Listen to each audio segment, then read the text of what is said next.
Hello friends, स्वागत है आपका मेरे यूट्यूब चैनल पे।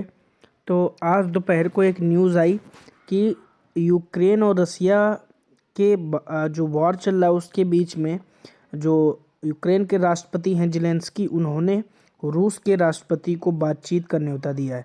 बस ये एक पॉजिटिव न्यूज़ थी जिसके बाद आपको बाज़ार ऊपर की तरफ जाता हुआ दिखाई दिया है।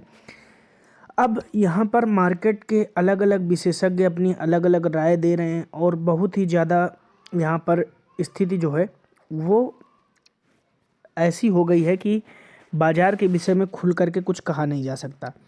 और ऐसी स्थिति सबसे ख़राब होती क्योंकि आने वाले समय पर रूस और यूक्रेन के बीच जो भी कुछ होता है उसका सीधा सीधा इम्पैक्ट न केवल भारत के बाज़ार में बल्कि दुनिया के बाज़ारों पर पड़ता हुआ दिखाई देगा। कुछ शांति का माहौल रहा, आज ज़्यादा मिसाइल्स नहीं दागी गई, ज़्यादा युद्ध की स्थिति नहीं दिखाई दी। वही जो कल के हमले थे उन्हीं पर बातचीत चलती रही, कोई वार पलटवार नहीं, जिस वजह से आज थोड़ा सा बाज़ार शांत दिखाई दिया और पॉजिटिव मूड की तरफ ट्रेंड करता हुआ दिखाई दिया।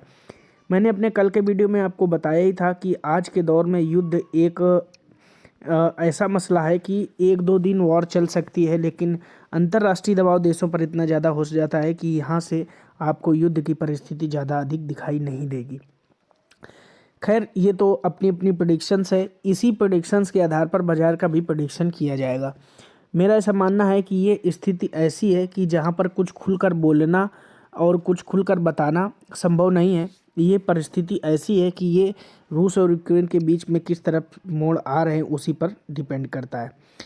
आप आज देख लीजिए, न केवल भारत का बाज़ार 2% तेज़ी के साथ बंद रहा है बल्कि दुनिया के बाज़ारों को भी अगर हम देखने की कोशिश करें तो आप देख सकते हैं FTSE 100 जो यूके का एक प्रमुख बाज़ार है, इंडेक्स है, वो लगभग 2.5% तेज़ी के साथ बंद हुआ। आप देख सकते हैं यहाँ पर संघाई जो कि चाइना का एक प्रमुख बाज़ार है वो भी 0.63% के साथ तेज़ी के साथ बंद हुआ है। डैक्स जो जर्मनी का एक प्रमुख सूचकांक है 1.80%। फ्रांस का जो CAC 40 है, फ्रांस का जो इन्वॉल्वमेंट है बहुत ही ज़्यादा है रसिया और यूक्रेन के बीच में जो विवाद चल रहा है। हालांकि माइनर सी हांगकांग के साथ आप देख सकते हैं यहाँ पर थोड़ा सा हैंगसेंग जो है इनका हांगकांग का ये नेगेटिव की ओर ट्रेंड कर रहा है। जापान का जो निकाई है वो 2% तेज़ी के साथ। तो कुल मिलाकर अगर यूएस के बाज़ार की बात करें तो S&P 500 1.5% तेज़ी के साथ बंद हुआ क्योंकि यूएस ने बीते दिन कहा कि हमारा डायरेक्ट इस पर कोई अटैक नहीं है। हालांकि हम कूटनीतिक तौर पर यहाँ पर ज़रूर कोशिश करेंगे कि रसिया और यूक्रेन के बीच का विवाद रोका जाए। आप देख सकते हैं अगर भारतीय बाज़ार की बात करें तो इन सब न्यूज़ के बाद जो चल रही थी खबरें, उसके बाद आप देख सकते हैं 2.53% तेज़ी के साथ बंद हुआ है।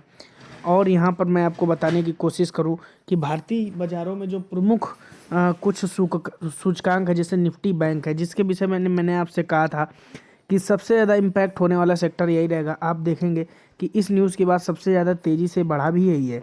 तो अगर कल को कोई ख़राब न्यूज़ आती है इस युद्ध को लेकर के तो सबसे ज़्यादा गिरने वाला सेक्टर जो है बैंकिंग फाइनेंशियल सेक्टर न केवल इंडिया में बल्कि दुनिया के देशों में भी रहने वाला है। PNB आज 9% तेज़ी के साथ। RBL बैंक, सरकारी बैंकों में आप देखेंगे तेज़ी, बहुत तेज़ी है, 7-8% की तेज़ी देखने को मिलेगी।